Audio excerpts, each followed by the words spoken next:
Hello, I'm Caroline Pearce, and I am an impact coach or coach and leadership impact partner. I am launching, this is the Ripple Effect podcast, and we're going to be doing an inquiry on the topic of difficult conversations.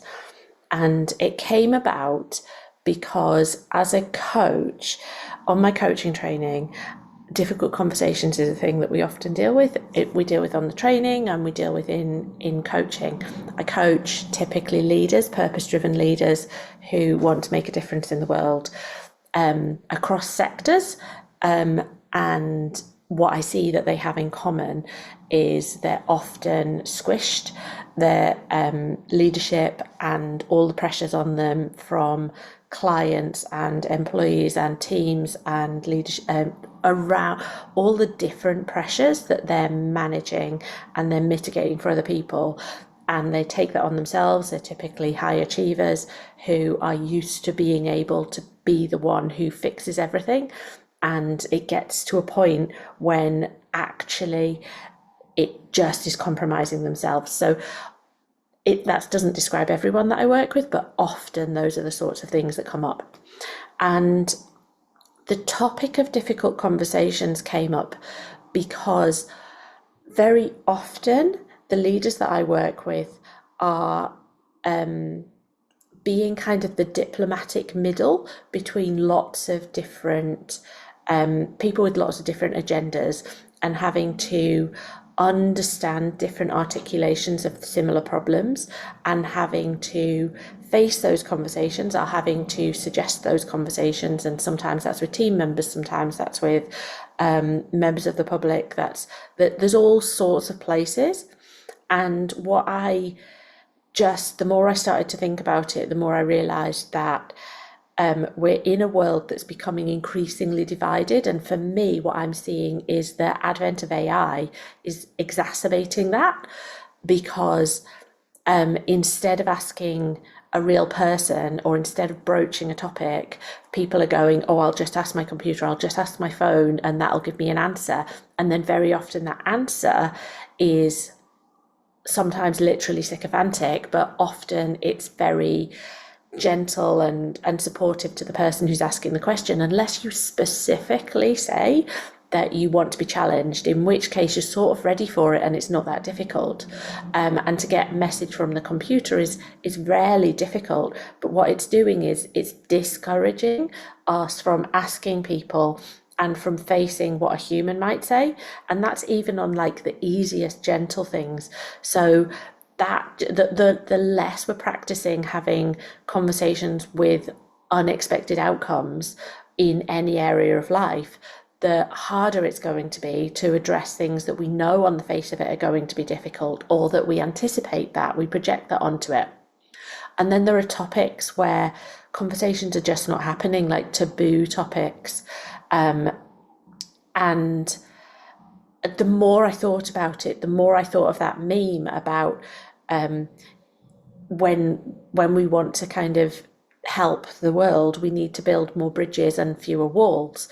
And it just felt that increasingly, as people can ghost people and that they just disappear, and that's becoming okay, it just felt like the tools we're practicing, the tools we're getting, the tools we're reinforcing are those to build walls, actually.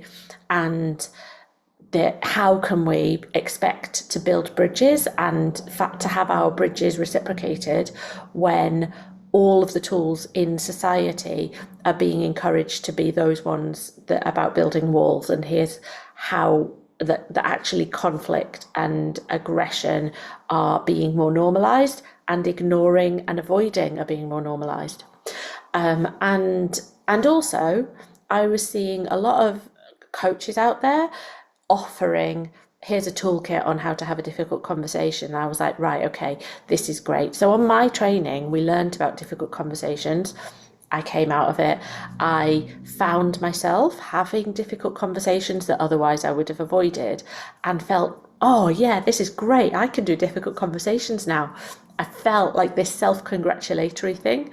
And it took me a little while to realize that actually, yes, I'd got better at it, but I'm nowhere near an expert. Like, it's not a thing that I'm great at. It's really common that we avoid it. And actually, I hugely can see the benefits of having the difficult conversations, of other people doing it, of me doing it, of me being ready when a difficult conversation comes to me and being able to hold space for that. And I can really see the benefits of my coaching training, but all of my life experience, that when I can do that, the benefits are huge, and they're in multiple levels. And so I felt like that's a thing that I can do. My mission is to help the people that are making a difference in the world. And something that I can genuinely do is go on this inquiry. I can have conversations with people who have tools. I can have conversations with people who work in areas where difficult conversations are necessary, and how they manage that, where that's useful, because that's sometimes you think that you don't realize that you're going into a difficult conversation, and then somebody says something unexpected.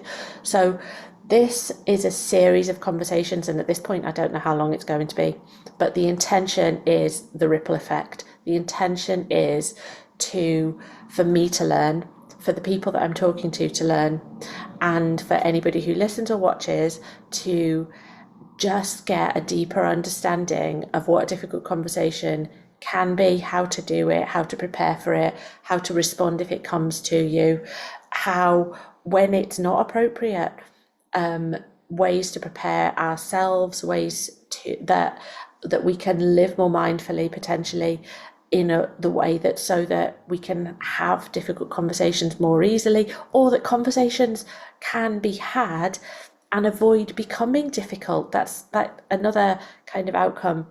And I'm recording this at a stage where I have recorded a few.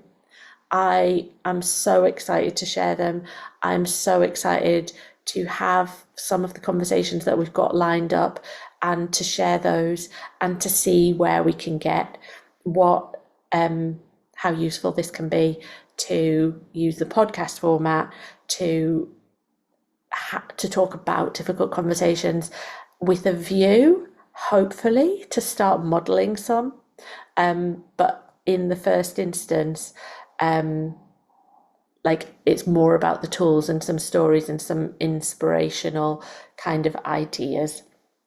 And my intention is that it's useful and that it's hopeful, because I genuinely really think that we, by working together, by addressing the unsaid, that we can help to heal the people around us and the world around us. And so thank you so much for your attention. Please send messages, please send questions, please send suggestions of conversations that you think would be useful or interesting or fun, around the topic. And I look forward to what's to come. Thank you so much for your time. Thanks for joining us on our inquiry into difficult, tricky and brave conversations. Please like and subscribe, and join the conversation over at theripl.substack.com. That's THERIPL.substack.com.